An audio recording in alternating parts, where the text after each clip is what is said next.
Chapter 1. The Silent Assassin of Reputation. Reputation is not lost in a single dramatic fall.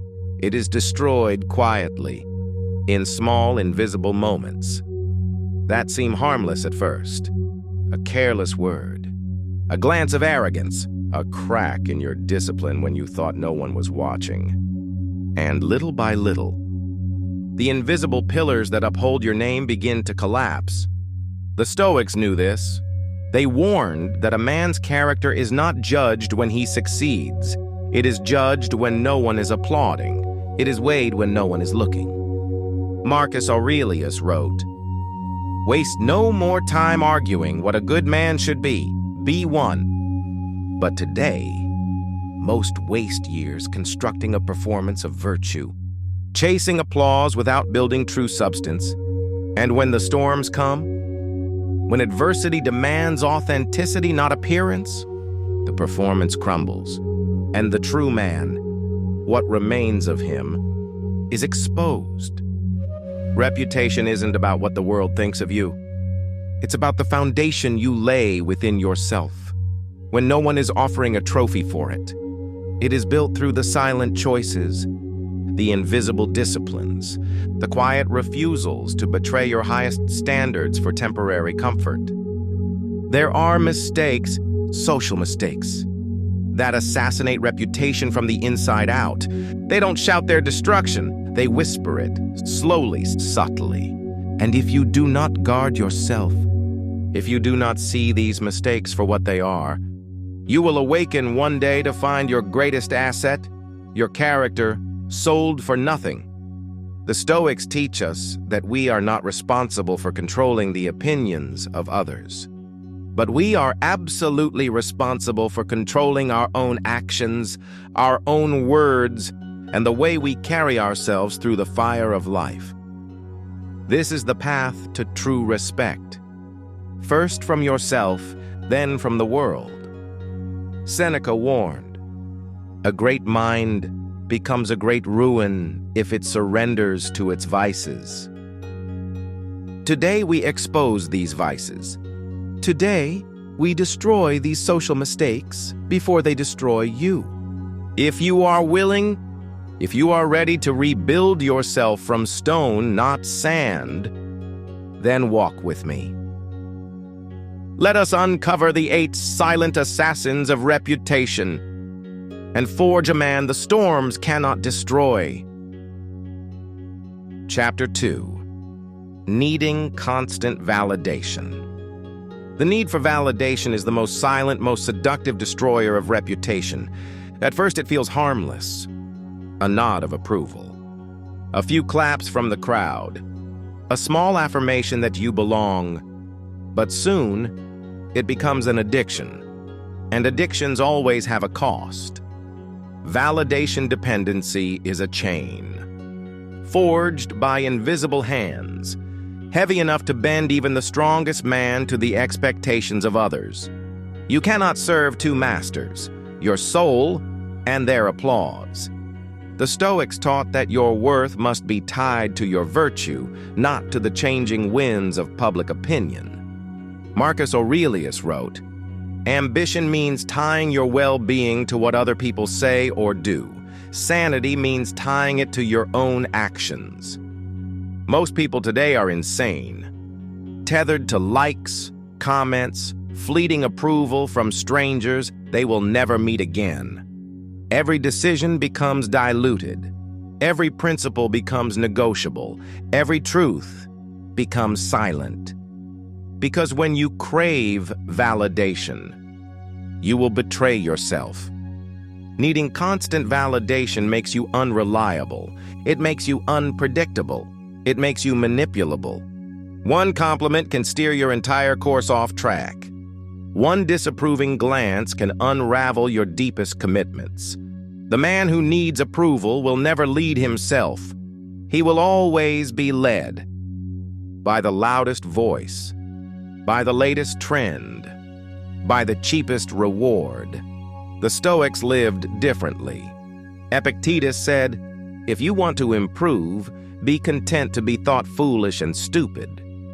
Real growth demands that you walk through misunderstanding. Real authenticity demands that you sometimes stand alone. Real strength demands that you lose the crowd to keep your soul. Ask yourself, would you still pursue that goal if no one applauded you? Would you still walk that path if no one admired you? Would you still choose virtue if it cost you visibility? If your answer wavers, you are still in chains. To break them, you must anchor your self-worth to something no crowd can give you, and no crowd can take away. Anchor it to your discipline. Anchor it to your consistency. Anchor it to the fire within you that burns whether anyone notices or not. Because true reputation is not crafted by popularity. It is forged in solitude when you choose principle over applause again and again and again. Seneca said, "No man can live a happy life or even a supportable life without the study of wisdom continually present at hand." Wisdom reminds you, your validation must come from inside. Your loyalty must be to your values. Your life must be rooted in something deeper than applause. Chapter 3. Speaking without listening. Few mistakes corrode reputation faster than speaking much and listening little. The world is full of noise, words without weight, declarations without depth, and every day, men rush to be heard, while forfeiting the strength that comes from silent observation. The Stoics warned against this disease of verbosity. Epictetus taught, "We have 2 ears and 1 mouth so that we can listen twice as much as we speak." But in the age of performance, men have reversed the proportions. They speak twice as much as they hear. They broadcast without reflection. And in doing so, they reveal a mind ruled by impulse, not wisdom. Speaking without listening turns you into an echo of your own assumptions. You become blind to nuance, deaf to wisdom, hostile to correction.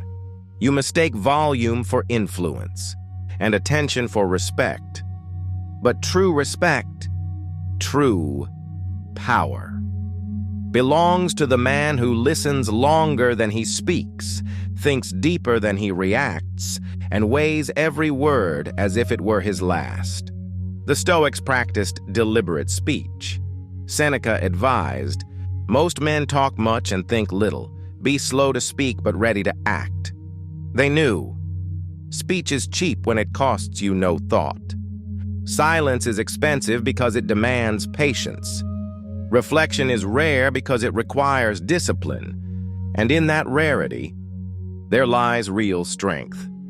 In conversation, in conflict, in leadership. The man who listens carefully, who restrains his tongue until his mind is clear, is the man others follow without needing to be commanded. Because in a world drunk on noise, clarity becomes irresistible. Your reputation grows not when you say more, but when you say what is necessary at the right time, with the right tone. The impatient mouth reveals an undisciplined mind, but the patient listener builds a fortress of credibility with every moment of restraint. If you want your name to carry weight, if you want your words to be trusted, if you want your presence to command quiet respect, master the art of listening. And when you finally do speak, let your words land like iron on stone. Sparse, precise, unforgettable. Chapter 4. Taking offense too easily. A fragile ego is a heavy burden, and taking offense too easily is the fastest way to carry unnecessary wounds through life. You will be insulted. You will be misunderstood. You will be underestimated, criticized, challenged, and mocked. But hear me clearly. These things are inevitable. Your suffering over them is not. The Stoics taught that it is not the event itself that wounds us. It is our judgment of the event. Epictetus said, "When someone provokes you, remember that it is your own opinion that provokes you. You are not a slave to every comment. You are not a puppet pulled by the strings of others' opinions, unless you choose to be. When you take offense at every slight, every criticism, every joke, you reveal your weakness to the world. You show that your peace depends on external behavior, that your self-respect is hostage to the moods of the crowd, and worst of all, you waste precious energy defending yourself against ghosts." Seneca warned, "It is not that we have a short time to live, but that we waste much of it. And one of the greatest wastes of a man's life is fighting every imagined offense, defending every minor insult, and carrying every careless word like a wound. True strength is not in striking back. It is in remaining unmoved. When someone insults you, you have two choices. Accept the insult as a wound, or reject it as meaningless noise. The Stoic mind chooses the latter. Marcus Aurelius reminded himself daily, "Choose not to be harmed, and you won't feel harmed. Don't feel harmed, and you haven't been." Offense is not a fact. It is a decision, and the man who chooses not to be offended chooses freedom.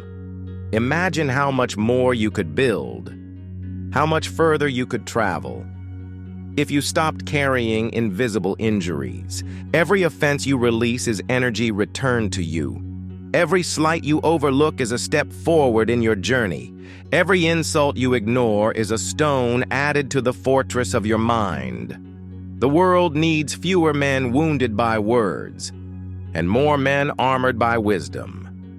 If you want your reputation to endure, if you want your spirit to become untouchable, then master this simple truth. Offense is the weapon of the weak. Endurance is the shield of the strong. Chapter 5. Overexposing personal life. Not everything sacred needs to be shared. Some victories were meant only for your soul. Some battles were meant only for your heart. But today, in a world drunk on exposure, many men surrender their privacy without ever being asked. Every thought posted, every wound displayed, every sacred moment auctioned for temporary applause. And without knowing it, they weaken the very walls that guard their peace. The Stoics valued privacy as a form of inner strength. Epictetus said, "Seek not the good in external things, seek it in yourselves." Yet most today seek validation through revelation. They tear down their own inner sanctum brick by brick, giving away their power one careless confession at a time. When you overexpose your personal life, you offer others weapons to judge you, misinterpret you, envy you, and ultimately, to diminish you. You lose your mystery. You forfeit your dignity. You give others the right to write stories about you, based only on fragments they barely understand. Marcus Aurelius warned, "The more we value things outside our control, the less control we have." And when you value the fleeting approval that comes from exposing yourself, you hand over control of your peace. You don't owe the world your every thought. You don't owe strangers your every triumph. You don't owe anyone access to your soul's inner chambers. Guard your personal life the way a king guards his throne room, not with fear, but with reverence. Speak less about your plans. Move silently toward your goals. Reveal your victories only when they are undeniable. And even then, keep some of them just for you. The Stoic builds an inner citadel, a place no slander can reach, no gossip can invade.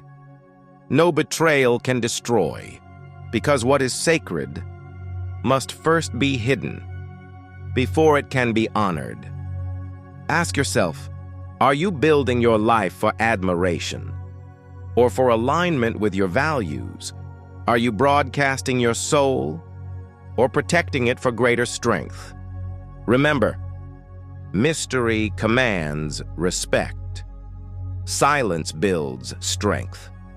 Privacy protects power. If you want your reputation to last, preserve your privacy like the treasure it is, because once it is given away freely, it is nearly impossible to reclaim. The world should see your results, not your rehearsal, your character, not your cravings. Move in silence.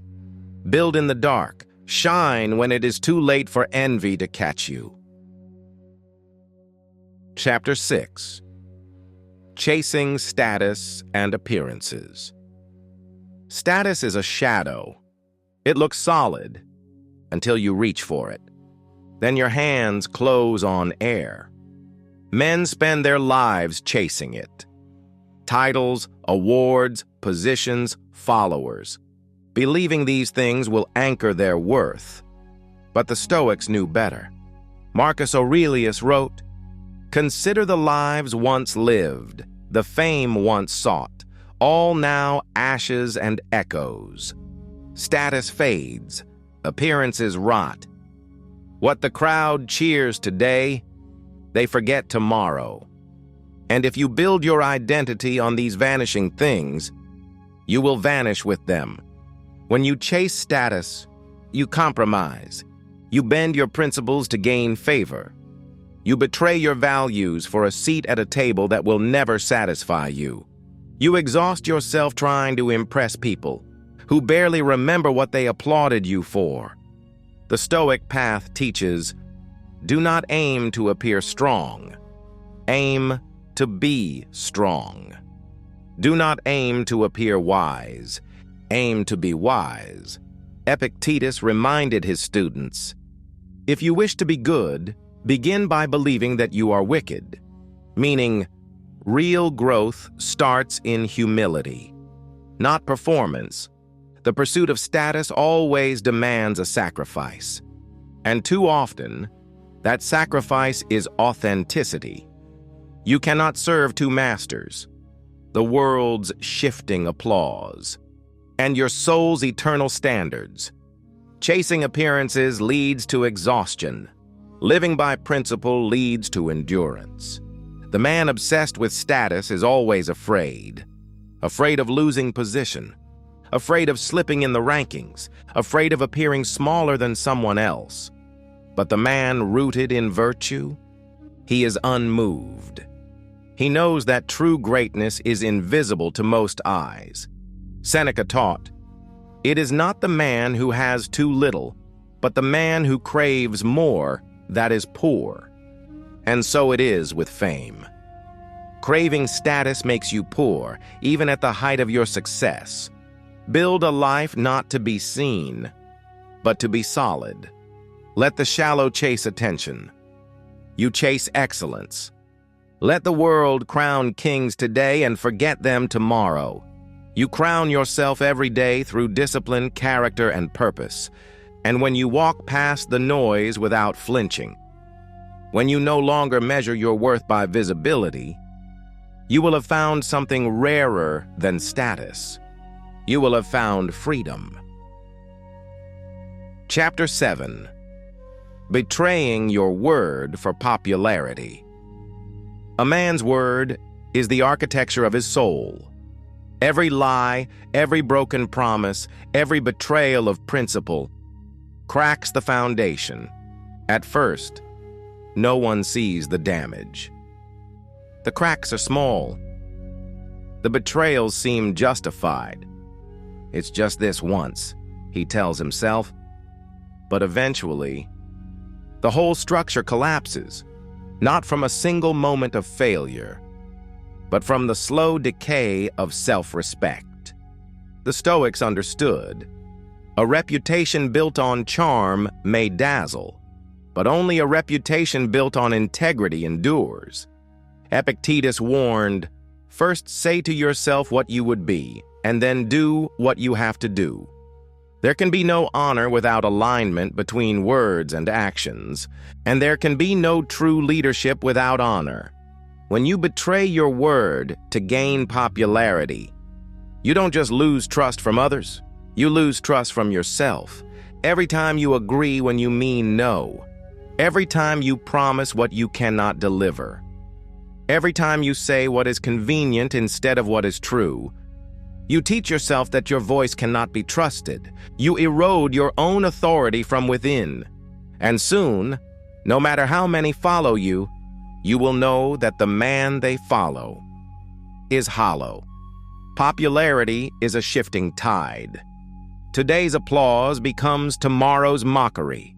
Today's approval becomes tomorrow's abandonment. But a man of his word, a man who speaks with precision, promises cautiously, acts consistently, that man becomes a lighthouse in the storm.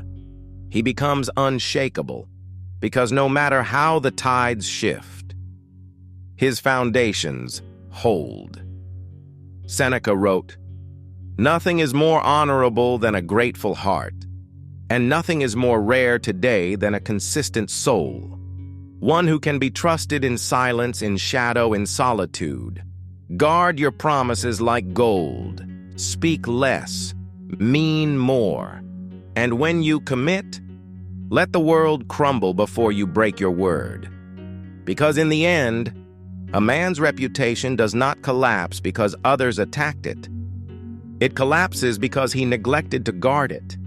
In every choice, ask yourself, does this align with my deepest values? Am I saying this to impress or to express truth? If no one applauded me for this, would I still do it?" The Stoic man speaks from conviction, not convenience. He promises rarely, but when he does, his word is carved in stone. Chapter 8. Being easily manipulated by praise or criticism. Praise and criticism. Two sides of the same trap. One seduces you, the other wounds you, but both enslave you, if you allow them. The man who is ruled by praise becomes a prisoner to approval. The man who is ruled by criticism becomes a slave to fear, and neither ever lives freely. The Stoics taught a radical freedom, a mind untouchable by the fickle opinions of the crowd. Epictetus said, "If you wish to be free, do not desire anything that depends on others." And what could be more dependent on others than their applause or their disdain? If your motivation rises with every compliment and collapses with every criticism, then you have no center. You have no fortress. You are a flag flapping in every passing wind. You are a ship with no anchor, tossed by every wave. The Stoics built themselves differently. They understood praise is just as dangerous as blame. Flattery can poison a man faster than insults. Validation can weaken you faster than rejection can strengthen you. Because if you depend on approval, you will spend your life performing instead of living. And if you are devastated by criticism, you will waste your gifts, trying to please those who were never meant to understand you. The Stoic response to both praise and criticism is the same: indifference. Marcus Aurelius advised, "Receive without pride, let go without attachment. Take praise as lightly as you take blame. Neither defines you. Your value is measured not by the applause of the crowd, nor by the jeers of the mob, but by the alignment of your actions with your principles." Ask yourself, if no one ever praised me, would I still choose this path? If everyone criticized me, would I still walk in truth? Can I build my life so firmly that applause does not inflate me and insults do not diminish me? This is real power. This is real sovereignty. Because the man who cannot be manipulated by praise or criticism cannot be manipulated at all. He moves not by external noise, but by an internal compass, silent, steady, unbreakable. The world cannot control a man who no longer dances for their approval, nor fears their disapproval. He moves with purpose. He acts with conviction. He speaks with clarity. And whether the crowd loves him or hates him, he remains immovable, because he knows only the weak need the world's permission to be strong. Chapter 9. Resenting the success of others. Envy is a fire that only burns the man who lights it. When you resent the success of others, you do not weaken them. You weaken yourself. You poison your vision. You blind your ambition. You chain your spirit to bitterness. And slowly, without even realizing it, you erode your own capacity to rise. The Stoics taught that another man's fortune is no threat to your own. Seneca said, "It is not the man who has too little, but the man who craves more, that is poor." It is not success itself that torments the bitter. It is the lie they tell themselves, that another's rise somehow diminishes their worth. But truth stands. Another man's strength does not rob you of yours. Another man's victory does not block your path. Another man's greatness does not shrink your destiny, unless you let it. The man consumed by envy becomes small, petty, distracted, lost in comparison, forgetting that his only real competition is with himself. The Stoics refused to measure their worth by the fortunes of others. They measured it by their discipline, their resilience, their commitment to virtue. Marcus Aurelius wrote, "Do not waste what remains of your life in speculating about your neighbors." Instead, he urged, focus on your own work, focus on your own path, focus on becoming excellent, whether or not anyone notices. Ask yourself, am I building or complaining? Am I climbing or comparing? Am I embodying my potential or envying someone else's? You were not born to resent. You were born to create, to endure, to excel. The success of another man should not provoke your envy. It should provoke your gratitude. Gratitude that greatness is possible. Gratitude that the heights exist. Gratitude that your spirit was built to reach them too. The Stoic understands. The world is not a battlefield for validation. It is a workshop for virtue. Your competition is not the man beside you. It is the man you were yesterday. When you rise above envy, you reclaim your power. You stop wasting your energy on resentment and start investing it in resilience. You stop obsessing over who is ahead of you and start focusing on how much stronger you can become. You stop fighting invisible battles and start winning the only battle that matters, the battle within. Resentment is the language of the defeated. Gratitude is the anthem of the invincible. Choose your anthem wisely. Chapter 10.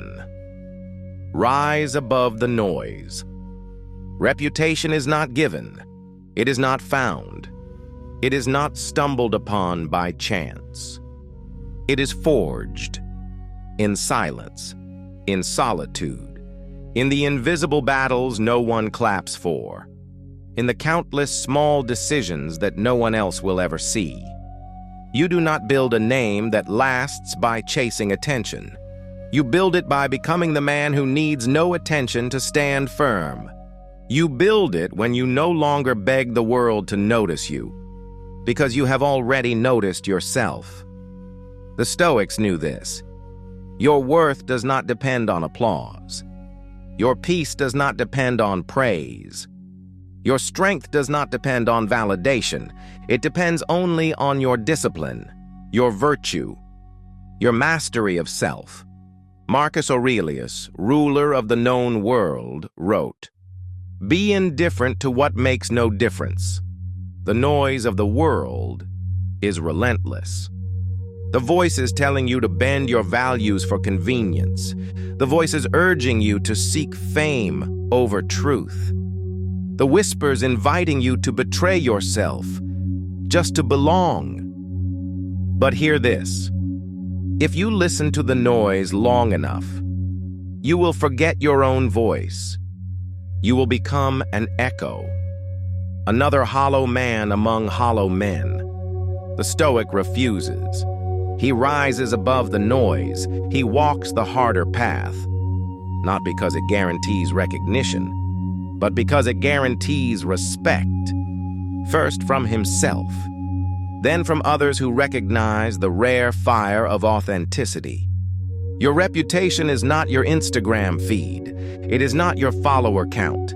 It is not the fleeting approval of strangers. Your real reputation is the silent ledger written in your own mind.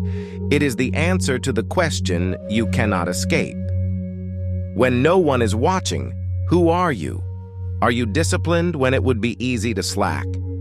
Are you honest when a lie would bring faster rewards? Are you patient when anger would feel so much easier?